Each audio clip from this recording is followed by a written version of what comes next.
program you're about to see takes a compelling look at psychic phenomena, ESP, ghosts, alternative healing, and more. It features real people who claim to have experienced the other side of everyday existence. Today, on The Other Side, what happens when the light beyond death isn't heaven? What if there is no light at all? The fire was encompassing, and the only thing I could hear was the devil's voice. Can the damned get a second chance? I guess, Reed, that's here where I belong. For the living, it's a rare glimpse of what may be waiting. Extremely grotesque little beings seem to be preparing me. To hell and back, today.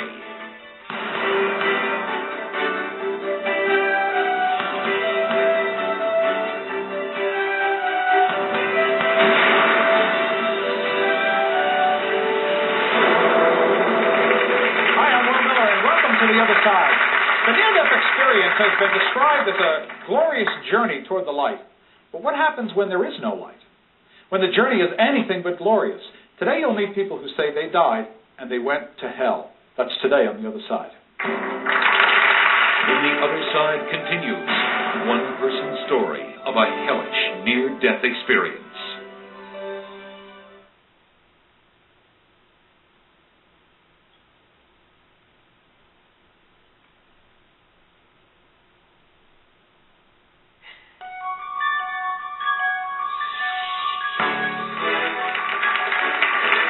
Joining us on The Other Side. Today's topic is to hell and back. People whose near-death experiences have taken them to hell. Joining me now is Steve Westman. Your experience was incredible, your near-death experience. Tell us what happened. Well, I was kind of a bad boy. At about 12 years old, I started drinking, and then later on went into drugs. I was walking up a road, steep hill, about a mile long, and walking with traffic. I was totally drunk, and a young girl who had her learner's permit had taken her parents' car and didn't see me in the road. It was at dusk, actually 10 years ago, and in November, and she broadsided me from behind, and I hit her windshield into the top of it, and landed on the ground. The first aid car picked me up, and I was taken to the hospital clinically dead. So you had what we would call a near-death experience, where during this time you were clinically dead. Did you have the sensation of leaving your body, of being alive but not in your body? I don't remember anything other than hell. All I remember is seeing fire all around me. I didn't have a body. I only had a face. The fire was encompassing, and the only thing I could hear was the devil's voice telling me to do this and to do that. And I had no choice but to do whatever he asked. I never saw the devil. Are there things you can talk about, or is it too uncomfortable to talk about what he told you to do? I don't know what he was telling me to do. The only thing I knew is that I had to do it. And I don't know what I did in order to accomplish it. All I know is that I was in hell. And that's the way it was. There was no night, there was no day. And it continued for day after day after day. This is where I was. And it was finally that I was rising out of the fire, and I could feel movement. I could feel myself actually moving. And I wasn't paying attention to what the devil was telling me anymore. I was moving away, and I was thinking, he's sending me back to earth to kill my friends, my family, my loved ones, the people that I really care for, all the things that I really treasure. Do you have any children? Yeah. It's like, imagine the thought that would go through your mind if you were told and you had no choice but to go back and to hurt and to maim your children, to kill them, to take all the things that you had developed for them and take it away from them. Pretty good description of hell. Best I can do. Has your life changed since your near-death experience? Very much. As I said, I was actually went back and was going to, I think, to hurt the ones I care for. And I saw the earth, and as soon as I saw the earth, I saw myself and my life being transformed again from an infant to the time of my accident. Like a review of your life, so Correct. to speak, that they talk about? Okay. Correct. The accident happened, and then it was all gone again, and now it was a planet. And I'm thinking it through, why am I seeing this? What am I doing? Where am I going? and I looked for the first time to see where I was going, and it was totally black.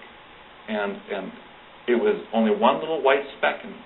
And I turned around and turned back around, and it got bigger and bigger. And pretty soon it was encompassing me, this brilliant white light all around me. And I looked behind me, and it was there. And I looked forward again. It was the face of Christ. No body, just the face of Christ. And he says, "Welcome, son. Tell me your life. Tell me how you lived your life." And I looked and saw him, and I couldn't even face him anymore. I mean, it was too much. And when he spoke to me, he didn't speak with his mouth. It was just thought transfer. And I told him my life and how I was born and raised. And I told him of the time when I started drinking, and I just started the first part, and I'm a good liar. I'm a very good liar. And I thought I could pull it off. I could say a small lie. And I said the very first word of a lie, and he corrected me and said, "No, son, I know your life. Tell me the truth. Tell me how you've lived your life." So I humbled myself, and I told him of all the bad things I've done, which are too many to even count on. But then he said, "No, son," after I told him of my death, he said, "No, you are not dead, and you do not belong in hell. You have the choice to work with me, to change." And that was the most wonderful feeling I could think of. But some people I've heard describe this. They say that they went from a hell experience and then have the light experience and see God or Christ, and they had some way that they prayed while they were in hell and felt they were delivered into the light. Did that happen to you? I wish I could have. I wish I could have. It was 9 days of total hell. I was clinically dead in the hospital for 10 days. Just on machines, machines keeping correct, you going. Correct. I have pictures of me in a rotating bed. How long ago was this? 10 years ago. As you look back on it now with some time, how do you know you weren't hallucinating? There really is no way you can tell if a person has hallucinated the thought. It's like thinking of the past. How can you ever tell if it was a dream or if it actually happened? How can you tell that this show is actually ever going to be aired? How can you tell a lot of things? It's a gut feeling. It's something that I never forget. It's something that has stayed with me for 10 years, and it's as vivid as I possibly can ever be made on a TV screen. Even though you were a bad boy before that, were you a believer, like a religious believer? Did you believe in heaven and hell before that, even though you weren't behaving nicely? No. You didn't believe? I believe there was a God. I certainly didn't think about it for whatever 15 years. Mm-hmm. Has it turned your life around with your behavior now? Yes. I was, intravenously using drugs before the accident, and I don't know. I don't do drugs anymore. I don't drink anymore.